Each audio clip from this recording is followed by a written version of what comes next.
Chapter 1। मौत से पहले का सच। बरसात उस रात कुछ ज्यादा ही बेरहम थी। काली घटाएं आसमान पर ऐसे छाई थी मानो खुद किस्मत भी किसी की आखिरी सांसों का तमाशा देखने आई हो। तेज बारिश की हर बूंद जमीन पर गिरते ही ऐसा शोर कर रही थी जैसे किसी टूटे हुए दिल की चीख हो। ऐसी बारिश के बीच सड़क के किनारे खड़ी थी रूही सिंघानिया। भीगी हुई साड़ी, कांपता हुआ शरीर और आंखों में ऐसा दर्द जिसे शब्दों में बयान करना नामुमकिन था। उसकी हथेलियां अपने पेट पर टिकी थीं, जहां एक मासूम जिंदगी सांस ले रही थी, जिसे दुनिया में आने से पहले ही सजा मिल चुकी थी। मुझे सिर्फ एक बार सुन लिया होता। रूही की फटी फटी आवाज बारिश में घुल गई। सामने खड़ी चमचमाती कार के शीशे के भीतर बैठा था उसका पति, आदित्य राय जादा, देश का जाना माना बिजनेस टायकून। सख्त चेहरा, ठंडी आंखें और दिल जो उस वक्त पूरी तरह बंद था। रूही, अब और ड्रामा मत करो। आदित्य की आवाज में कोई नरमी नहीं थी। जो हो चुका है वो बदल नहीं सकता। रूही की आंखों से आंसू बह निकले। ड्रामा? वह हंसी, मगर उस हंसी में पागलपन था। मैं तुम्हारे बच्चे की मां बनने वाली हूँ आदित्य, ये ड्रामा है। आदित्य का चेहरा एक पल को सख्त हुआ, लेकिन अगले ही पल उसके पीछे खड़ा एक आदमी आगे बढ़ा। विक्रम राठौर। उसकी आंखों में शातिर चमक थी, होठों पर जहरीली मुस्कान। आदित्य, अब भी यकीन नहीं आ रहा। विक्रम ने मोबाइल आगे बढ़ाया। सबूत देख लो, तुम्हारी बीवी का अफेयर। स्क्रीन पर कुछ तस्वीरें थीं। एंगल ऐसे थे कि सच्चाई झूठ बन गई थी। रूही ने बेबसी से सिर हिलाया। ये झूठ है, सब झूठ है। विक्रम ने फंसाया है मुझे। बस, आदित्य की आवाज गूंज उठी। मैंने तुम पर भरोसा किया था, रूही। और तुमने नहीं। रूही चीख पड़ी। मैंने तुम्हें धोखा नहीं दिया, आदित्य। मैं सिर्फ तुम्हारी थी, हूँ, और रहूंगी। लेकिन आदित्य ने कार का दरवाजा बंद कर दिया।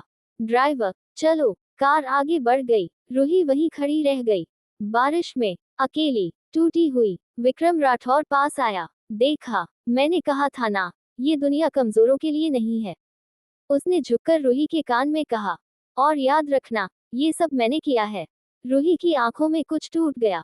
वह पीछे हटी, पीछे, और एक कदम, तेज ब्रेक की आवाज, रोशनी, फिर अंधेरा। उसी रात, दूसरी जगह, एक अस्पताल का कमरा। आदित्य राय जादा बेड पर बैठा था। उसके हाथ कांप रहे थे। सर, डॉक्टर की आवाज भारी थी। हमें अफसोस है, आपकी पत्नी और बच्चा दोनों को नहीं बचा पाए। आदित्य की सांस अटक गई। क्या कहा? मिसेज रूही सिंघानिया अब नहीं रही। कमरा घूम गया। उसकी आंखों के सामने वही दृश्य घूमने लगा। रूही का भीगा चेहरा, उसकी कांपती आवाज, और उसके शब्द, मैं सिर्फ तुम्हारी थी। आदित्य का सीना फटने लगा। नहीं, उसने सिर पकड़ लिया। ये नहीं हो सकता। अचानक उसे याद आया, विक्रम की वो मुस्कान। आदित्य उठा और बाहर भागा, लेकिन सीढ़ियों पर कदम रखते ही उसका पैर फिसला। जोरदार गिरावट, तेज दर्द, और फिर सब कुछ खामोश। अंधेरे के पार, तुम दोनों को एक और मौका दिया जाता है। एक गूंजती हुई आवाज। लेकिन याद रखना, इस बार हर फैसले की कीमत होगी। 5 साल पहले, सुबह की हल्की धूप, एक कमरे में अचानक किसी ने हाँफते हुए आंखें खोली। आह, रूही सिंघानिया। वही चेहरा, वही नाम, लेकिन आंखों में अब मासूमियत नहीं थी। उसने तेजी से कैलेंडर देखा। तारीख, वही दिन जब उसकी शादी तय हुई थी। रूही के होठों पर हल्की सी मुस्कान आई, मगर वो मुस्कान डरावनी थी। तो मैं लौट आई, उसने धीरे से कहा। इस बार कमजोर नहीं बनूंगी। उसी शहर के दूसरे कोने में, आदित्य राय जादा ने झटके से आंखें खोली। उसका सीना तेजी से उठ गिर रहा था। रूही, वह उठ बैठा, कैलेंडर देखा, वही तारीख। उसकी आंखों में पश्चाताप था, और एक खौफ। भगवान, उसने बुदबुदाया, इस बार मैं उसे खोऊंगा नहीं। और कहीं दूर, विक्रम राठौर ने आईने में खुद को देखा। अजीब सपना था। वह हंसा, लेकिन खेल तो अब शुरू होगा। 3 जिंदगियां, 3 यादें, और एक अधूरा प्यार। डबल रीबर्थ की कहानी अब शुरू होती है। चैप्टर 2। वही चेहरे, बदली हुई रूहें तारांकन। सुबह की धूप खिड़की से छनकर कमरे में फैल रही थी, लेकिन रूही सिंघानिया के लिए वह धूप किसी उजाले जैसी नहीं थी। वह बिस्तर पर बैठी थी, सीधी, खामोश, और असामान्य रूप से शांत। उसकी आंखों में डर नहीं था, न आंसू, न घबराहट, बस यादें थीं। पिछली जिंदगी की हर एक तस्वीर जैसे उसके दिमाग में किसी फिल्म की तरह चल रही थी। बारिश, अकेलापन, आदित्य का ठंडा चेहरा, विक्रम की जहरीली मुस्कान और उसका अजन्मा बच्चा। रूही ने अपनी मुट्ठी भींच ली। इस बार उसने खुद से कहा, इस बार मैं रोऊंगी नहीं। दरवाजे पर हल्की सी दस्तक हुई। दीदी, एक मासूम आवाज। दरवाजा खुला और सामने खड़ी थी मीरा, उसकी छोटी बहन। वही मीरा जो पिछली जिंदगी में उसकी मौत के बाद टूट गई थी। मीरा की आंखों में वही पुरानी चिंता थी। आप ठीक हैं ना? मीरा ने पास आकर पूछा। कल से आप कुछ बदली बदली सी लग रही हैं। रूही ने उसे देखा, बहुत देर तक देखा, और पहली बार उसकी आंखें नम हुई, लेकिन आंसू गिरने से पहले ही उसने खुद को संभाल लिया। मैं ठीक हूँ, मीरा। उसकी आवाज धीमी थी, पर मजबूत। बस अब मैं कमजोर नहीं रहूंगी। मीरा को समझ नहीं आया, पर उसने सिर हिला दिया। आज रायजादा परिवार वाले आने वाले हैं, मीरा ने धीरे से कहा। शादी की बात पक्की करने। रूही का चेहरा सख्त हो गया। रायजादा, वही नाम जिसने उसकी जिंदगी उजाड़ दी थी। ठीक है, रूही बोली, मैं तैयार हो जाऊंगी। मीरा चौंकी। आप मना नहीं करेगी? रूही हल्की सी मुस्कान में बोली। नहीं, इस बार खेल मैं अपने तरीके से खेलूंगी। दूसरी ओर आदित्य रायजादा का कमरा, कांच की दीवारों से शहर साफ दिख रहा था, पर उसकी नजरें कहीं और थीं। वह शीशे के सामने खड़ा था, अपनी ही परछाई को घूरते हुए। उसके दिमाग में वही आवाज गूंज रही थी, मैं सिर्फ तुम्हारी थी। आदित्य ने आंखें बंद कर लीं। उसकी छाती भारी हो गई। मैंने कैसे? उसने धीमे से कहा। मैंने कैसे यकीन कर लिया? पिछली जिंदगी की हर गलती अब उसे किसी जहर की तरह चुभ रही थी। विक्रम पर भरोसा, रूही पर शक, और आखिरी पल में उसे अकेला छोड़ देना। सर, सेक्रेटरी की आवाज आई, आपको नीचे बुलाया गया है। सिंघानिया परिवार आने वाला है। आदित्य ने आंखें खोली। इस बार उसकी नजरों में ठंडापन नहीं था, डर था, पछतावा था, और एक अजीब सी उम्मीद। मैं आ रहा हूँ। शाम, सिंघानिया हवेली एक बार फिर रोशनी से जगमगा रही थी। वही साज सज्जा, वही रस्में, वही चेहरे, पर दो लोग अंदर से पूरी तरह बदल चुके थे। रूही लाल रंग का सूट पहने सीढ़ियों से नीचे उतर रही थी। उसके चेहरे पर सादगी थी, पर आंखों में गहराई। हॉल में बैठे सभी लोगों की नजरें उसी पर टिक गईं, और फिर आदित्य रायजादा की नजर उससे टकराई। एक पल, बस एक पल, लेकिन उस एक पल में दोनों की सांसें अटक गईं। आदित्य को ऐसा लगा जैसे समय थम गया हो। वही चेहरा, वही आंखें, लेकिन अब उनमें शिकायत नहीं थी। कुछ और था, जिससे आदित्य डर गया। रूही ने नजरें हटा ली, जैसे वह उसे पहचानती ही न हो। आदित्य का दिल जोर से धड़क उठा। रूही, उसके होठों से नाम फिसल गया। रूही ने सुना, जरूर सुना, लेकिन उसने पलटकर नहीं देखा। बैठक शुरू हुई। बड़े लोग बातों में लगे थे। शादी की तारीख, रिश्तों की शर्तें, बिजनेस का तालमेल, लेकिन असली जंग खामोशी में चल रही थी। आदित्य बार बार रूही को देख रहा था, और रूही पूरी तरह अनदेखा कर रही थी। पिछली जिंदगी की रूही होती तो नजरें झुका लेती। इस जिंदगी की रूही सामने देखकर भी जैसे देख नहीं रही थी। आदित्य के भीतर कुछ टूट रहा था। रूही, उसने धीरे से कहा, क्या हम थोड़ी देर अकेले बात कर सकते हैं? हॉल में सन्नाटा छा गया। सबकी नजरें रूही पर थीं। वह खड़ी हुई, शांत, संतुलित। जरूर, उसने कहा, लेकिन 5 मिनट से ज्यादा नहीं। आदित्य को झटका लगा। इतनी ठंडक, इतनी दूरी। बगीचे में हल्की ठंडी हवा चल रही थी। आदित्य ने गहरी सांस ली। वह रुका। तुम बदली हुई लग रही हो।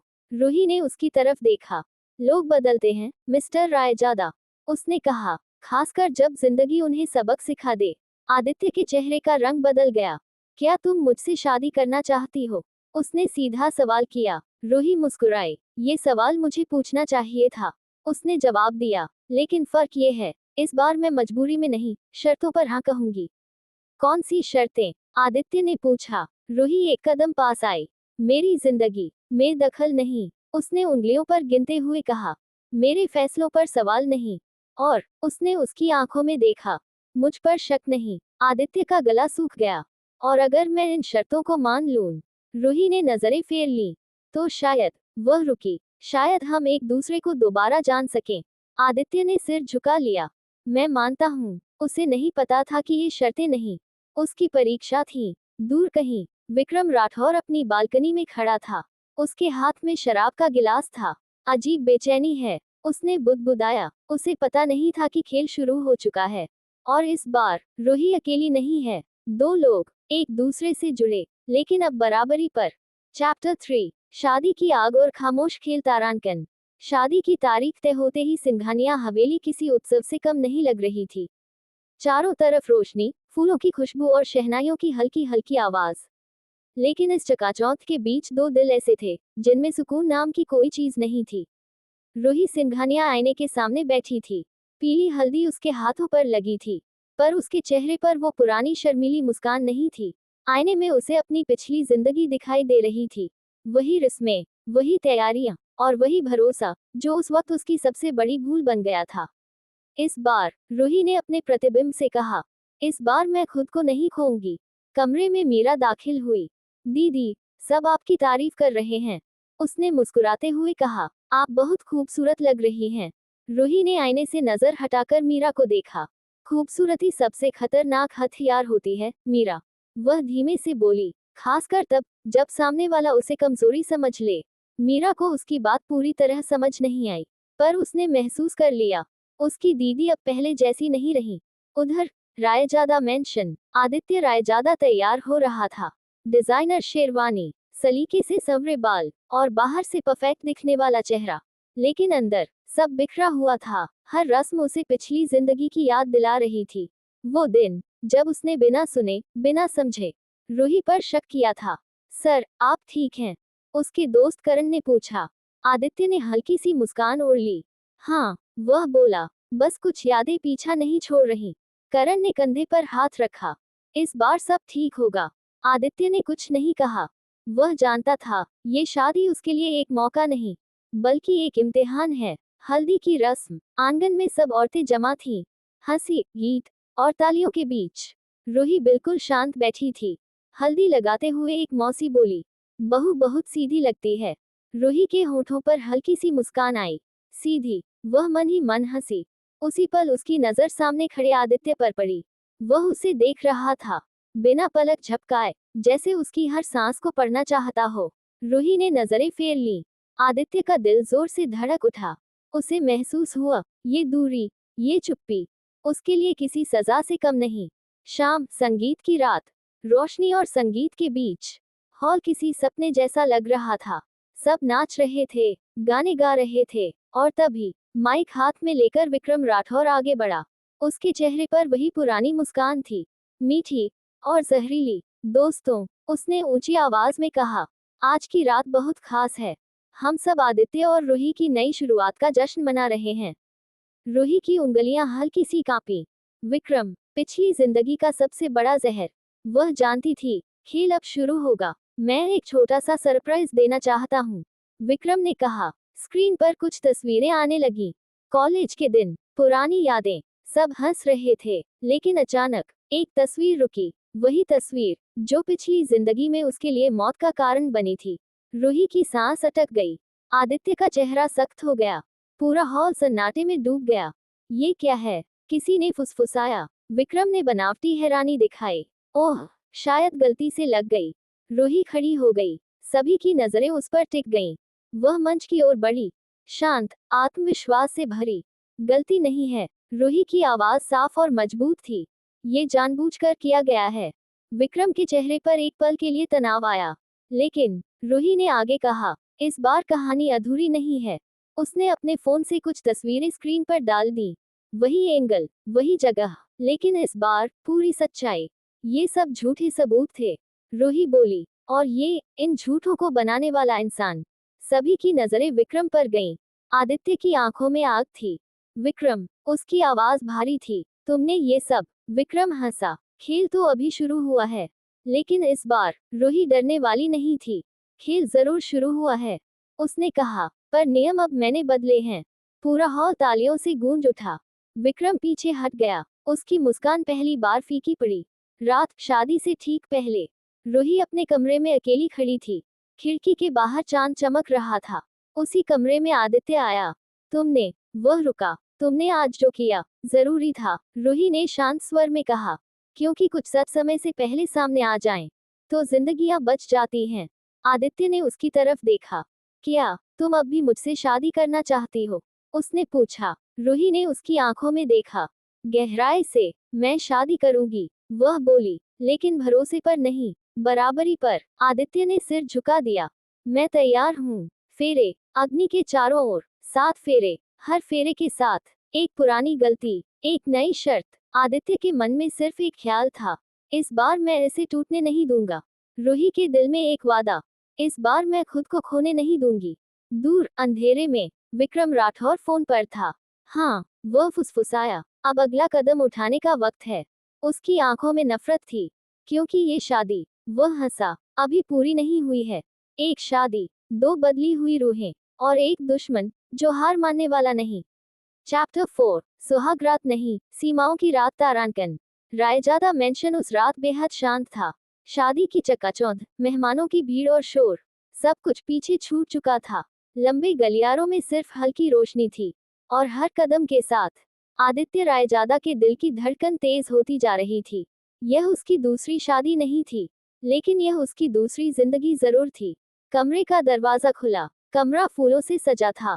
बिस्तर पर लाल चादर, मोमबत्तियों की हल्की रोशनी, लेकिन उस माहौल में भी रूही सिंघानिया बिल्कुल अलग लग रही थी। वह खिड़की के पास खड़ी थी, पीठ उसकी ओर, बाल खुले हुए, चेहरा शांत पर अडिग। आदित्य ने धीरे से दरवाजा बंद किया।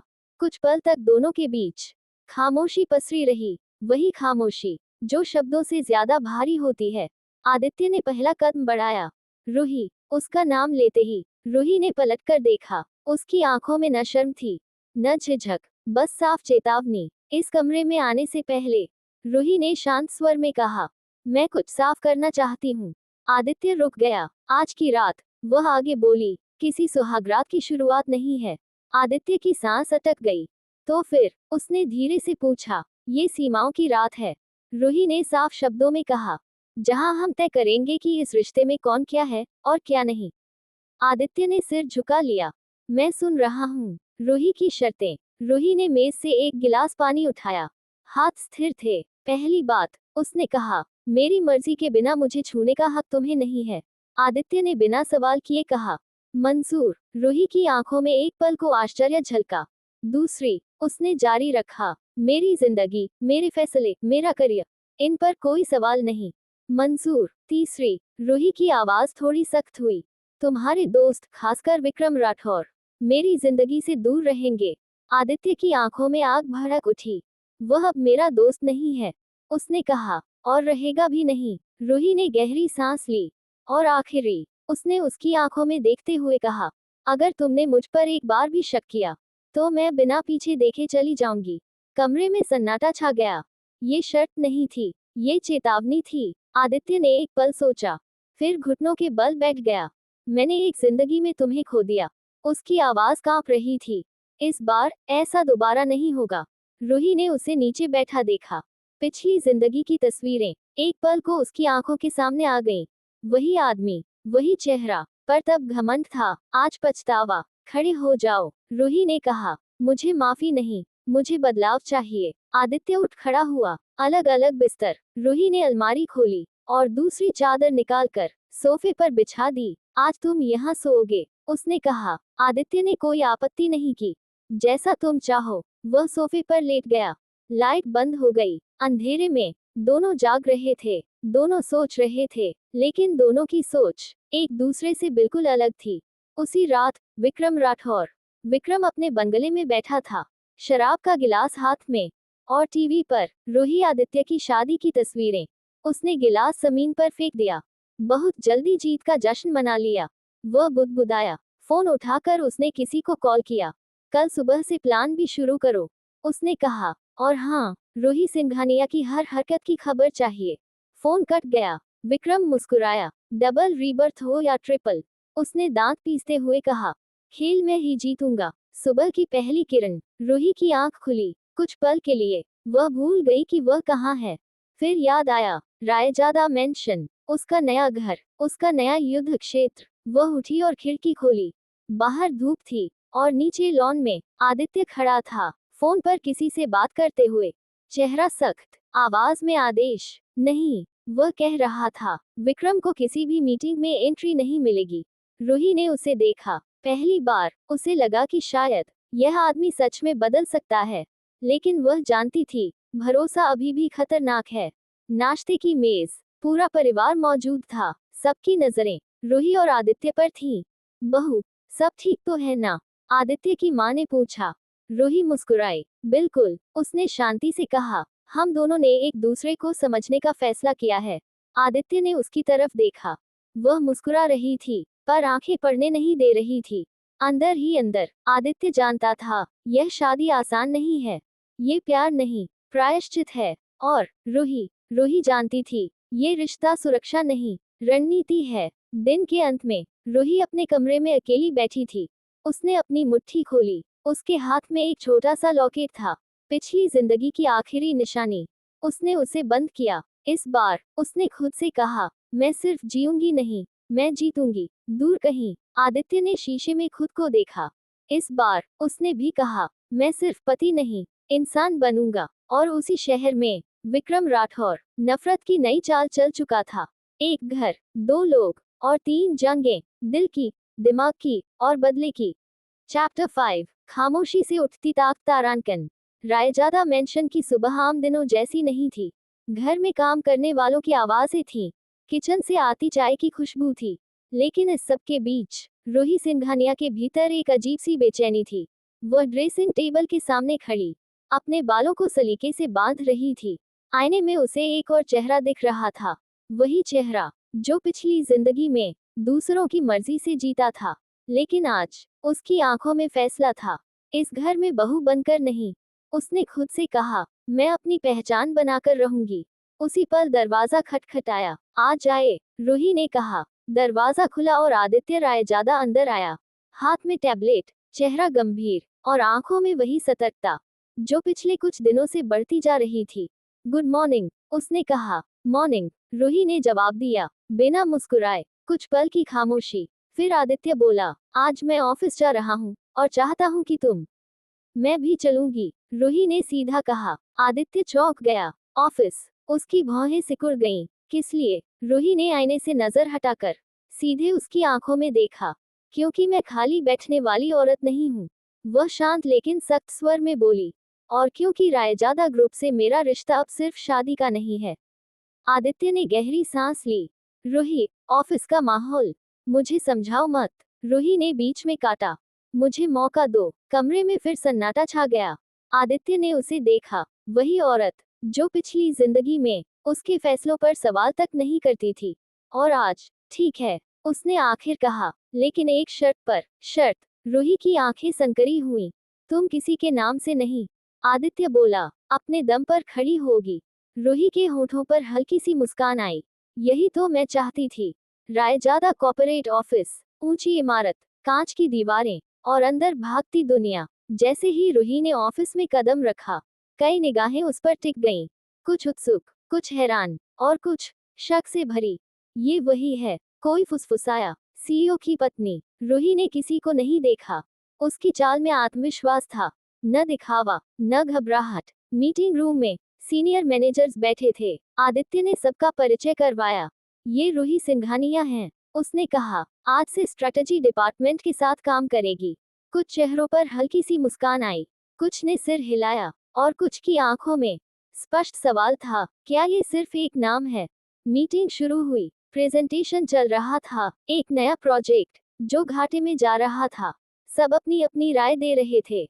रूही चुप थी, सुन रही थी, नोट्स बना रही थी। और तभी कोई और सुझाव? आदित्य ने पूछा। रूही ने हाथ उठाया। पूरा कमरा चुप हो गया।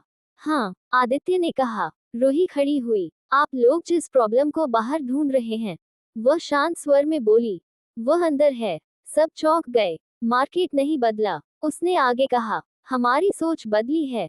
हम पुराने मॉडल से नई पीढ़ी को नहीं समझ सकते। उसने स्लाइड बदली, नंबर, डेटा, ग्राफ, सब कुछ सटीक। अगर हम इस प्रोजेक्ट को रिपोजिशन करें, रूही ने कहा, तो घाटा नहीं, लीडरशिप मिलेगी। कमरे में फुसफुसाहट फैल गई। आदित्य उसे देख रहा था, बिना पलक झपकाए। मीटिंग खत्म हुई। सीनियर मैनेजर ने कहा, मैम, ये पॉइंट ऑफ व्यू काफी स्ट्रांग है। रूही ने सिर्फ सिर हिलाया। उसे तारीफ नहीं चाहिए थी, उसे जगह चाहिए थी। दूर एक और खेल। विक्रम राठौर अपने ऑफिस में बैठा था। टेबल पर रायजादा ग्रुप की फाइलें फैली थीं। उसका आदमी बोला, सर, रूही सिंघानिया आज ऑफिस आई थी। विक्रम की आंखें चमक उठी। तो शेरनी बाहर निकल आई। वह हंसा। अच्छा है। उसने फोन उठाया। प्लान बी एक्टिव करो, उसने आदेश दिया। और मीडिया को हल्का सा इशारा दो। फोन कट गया। विक्रम कुर्सी से खड़ा हुआ। अगर वह ताकत बनना चाहती है, उसने दांत पीसते हुए कहा, तो पहले डर देखेगी। शाम, घर वापसी। रूही थकी हुई थी, लेकिन संतुष्ट थी। कार में आदित्य चुपचाप ड्राइव कर रहा था। आज तुमने अच्छा किया, उसने आखिर कहा। मुझे पता है, रूही ने बिना झिझक जवाब दिया। आदित्य हल्का सा मुस्कुराया, लेकिन अगले ही पल उसका फोन बजा। उसने स्क्रीन देखी और चेहरा सख्त हो गया। क्या हुआ? रूही ने पूछा। आदित्य ने फोन आगे बढ़ाया। न्यूज हेडलाइन, रायजादा ग्रुप में नई बहू की एंट्री, पावर या दिखावा। रूही ने स्क्रीन पढ़ी। उसका चेहरा शांत था। तो ये है तुम्हारा प्लान बी, वह धीमे से बोली। आदित्य ने हैरानी से उसकी ओर देखा। तुम्हें पहले से अंदाजा था? रूही ने खिड़की से बाहर देखा। कुछ लोग कभी नहीं बदलते, उसने कहा, और कुछ जंगें पहले से लिखी होती हैं। रात अकेले में रूही अपने कमरे में बैठी थी। मोबाइल पर नफरत भरे कमेंट्स, शक, ताने। उसने फोन साइड में रख दिया। दिल नहीं कांपा। उसी पल आदित्य कमरे में आया। अगर तुम चाहो, वह बोला, तो मैं ये सब नहीं। रूही ने उसे रोक दिया। ये मेरी लड़ाई है। आदित्य ने उसे देखा। पहली बार उसके दिल में डर आया, कहीं ये औरत मुझसे भी आगे न निकल जाए। लेकिन उसी डर के साथ एक अजीब सी इज्जत भी थी। रूही खड़ी हुई। इस घर में, उसने कहा, मैं पत्नी हूँ, लेकिन इस दुनिया में मैं खिलाड़ी हूँ। आदित्य ने सिर झुका लिया। दूर कहीं विक्रम राठौर टीवी देख रहा था। रूही की तस्वीर स्क्रीन पर थी। वह मुस्कुराया। अच्छा है, उसने कहा, अब गिराने में मजा आएगा। एक औरत उठ रही थी, एक आदमी सीख रहा था, और एक दुश्मन, और ज्यादा जहरीला हो रहा था। अध्याय 6, यादों की टकराहट और किस्मत की चाल। पूर्ण हिंदी अध्याय, लगभग 2000 शब्द। सुबह की हल्की धूप शीशे से छनकर कमरे में फैल रही थी, लेकिन रूही सिंघानिया की आंखों में नींद नहीं, बल्कि बेचैनी थी। रात भर उसे अजीब अजीब सपने आते रहे, कभी खून से सना रास्ता, कभी जलती हुई कार, और कभी किसी की टूटी सी आवाज जो उसका नाम पुकार रही थी। रूही, मुझे छोड़कर मत जाना। वह झटके से उठ बैठी। दिल इतनी तेज धड़क रहा था मानो अभी सीने से बाहर आ जाएगा। माथे पर पसीना था, हथेलियां कांप रही थीं। उसने गहरी सांस ली, खुद को संभालने की कोशिश की। बस सपना था, उसने खुद से कहा, लेकिन दिल मानने को तैयार नहीं था। उसी पल उसकी नजर बेडसाइड टेबल पर रखी घड़ी पर गई। सुबह के 6 बज रहे थे। आज उसे रायजादा ग्रुप के नए प्रोजेक्ट की मीटिंग के लिए जाना था। वही कंपनी, वही नाम और वही इंसान जिससे उसकी आत्मा बिना वजह कांप जाती थी, आदित्य रायजादा। रूही ने बाथरूम की ओर कदम बढ़ाए, लेकिन आईने के सामने रुक गई। आईने में दिखती लड़की उसकी मौजूदा जिंदगी की रूही थी, संतुलित, आत्मनिर्भर, और बाहर से मजबूत। मगर उसकी आंखों में छुपा डर किसी और जिंदगी का था। तुम्हें डरने की जरूरत नहीं है, उसने खुद से कहा। जो हुआ, वो बीत चुका है। लेकिन क्या वाकई बीत चुका था? उधर आदित्य रायजादा अपनी बालकनी में खड़ा था। नीचे शहर जाग रहा था, मगर उसके भीतर की दुनिया अब भी अंधेरे में थी। पिछले कुछ दिनों से उसे भी वही सपने आ रहे थे, एक लड़की जो मुस्कुराते हुए उससे कुछ कहना चाहती थी, लेकिन उसके बोलने से पहले सब कुछ टूट जाता था। उस लड़की की आंखें, वो आंखें उसे सुकून भी देती थी और दर्द भी। तुम कौन हो? उसने कई बार सपने में पूछा, लेकिन जवाब कभी नहीं मिला। आज की मीटिंग उसके लिए सिर्फ बिजनेस नहीं थी। कहीं ना कहीं उसके दिल को लग रहा था कि आज कुछ बदलने वाला है। रायजादा ग्रुप की मीटिंग रूम में माहौल पूरी तरह प्रोफेशनल था। बड़ी सी टेबल, चारों ओर बैठे डायरेक्टर्स, और सामने प्रेजेंटेशन स्क्रीन। दरवाजा खुला। रूही सिंघानिया अंदर दाखिल हुई। उसी पल आदित्य की नजर उठी, और समय थम गया। उसका दिल जोर से धड़का। एक अजीब सा खिंचाव, जैसे किसी ने उसके सीने के भीतर कुछ झकझोर दिया हो। रूही की नजर भी उससे टकराई। एक सेकंड, बस एक सेकंड। लेकिन उस एक सेकंड में दोनों ने वो महसूस किया, जिसे शब्दों में बयान करना नामुमकिन था। हम पहले कहीं मिले हैं। दोनों के दिमाग में एक ही सवाल उठा। आदित्य ने नजरें हटाई, खुद को संभालते हुए कहा, let's begin the meeting. Ruhi ने हल्की सी गर्दन हिलाई, लेकिन उसका दिल अब भी बेकाबू था। मीटिंग के दौरान बिजनेस की बातें चलती रहीं, लेकिन दोनों का ध्यान बार बार एक दूसरे की ओर खींच जाता था। रूही जब भी कुछ बोलती, आदित्य की नजरें अनजाने में उसी पर टिक जाती। और जब आदित्य कुछ कहता, रूही के भीतर कोई आवाज गूंज उठती। ये वही है लेकिन किस जिंदगी का वही। मीटिंग खत्म होते ही सब बाहर निकलने लगे। रूही अपने कागज समेट रही थी, तभी किसी ने पीछे से आवाज दी, एम्स सिंघानिया। वह ठिठकी, धीरे से पलटी। आदित्य सामने खड़ा था। हाँ, उसकी आवाज शांत थी, लेकिन दिल तेजी से धड़क रहा था। अजीब सवाल है, आदित्य ने कहा, लेकिन क्या आपको भी कभी ऐसा लगता है कि कुछ लोग हमारी जिंदगी में दोबारा आते हैं? रूही की सांस अटक गई। क्यों पूछ रहे हैं आप? उसने पलटकर सवाल किया। आदित्य कुछ पल चुप रहा। क्योंकि आपको देखते ही मुझे लगा जैसे मैं आपको खो चुका हूँ। रूही की आंखों में हल्की सी नमी आ गई, लेकिन उसने मुस्कुराकर कहा, शायद ये सिर्फ इमेजिनेशन हो। वह मुड़कर चली गई, लेकिन उसके कदम लड़खड़ा रहे थे। उसी शाम एक और जगह विक्रम राठौर अपने केबिन में बैठा था। सामने लगी स्क्रीन पर रूही और आदित्य की मीटिंग की तस्वीरें थीं। विक्रम की आंखों में ठंडक भरी मुस्कान उभरी। तो तुम दोनों फिर से मिल ही गए, उसने खुद से कहा। इस बार भी खेल मेरे हाथ में होगा। उसने फोन उठाया। प्लान बी एक्टिवेट करो। अगर इन्हें याद आना शुरू हो गया तो कहानी बिगड़ जाएगी। फोन करते ही उसकी हंसी गूंज उठी। रात को रूही अपने कमरे में बैठी थी।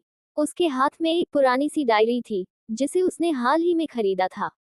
अजीब बात यह थी कि उसे लिखते समय ऐसा लगता था जैसे उंगलियां पहले से जानती हों कि क्या लिखना है।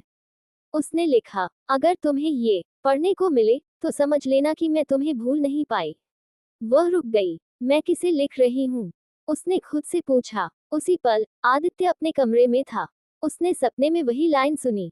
उसकी आंखें खुल गईं। मैं तुम्हें भूल नहीं पाया, उसने धीमे से कहा। दो अलग अलग कमरे, दो अलग अलग जिंदगियां, लेकिन आत्माएं अब भी जुड़ी हुई थीं। अध्याय का अंत इस एहसास के साथ होता है कि रूही और आदित्य की यादें धीरे धीरे लौट रही हैं, और उधर विक्रम राठौर अपनी अगली चाल चलने को तैयार है। किस्मत ने मोहरे बिछा दिए हैं, अब खेल शुरू होगा।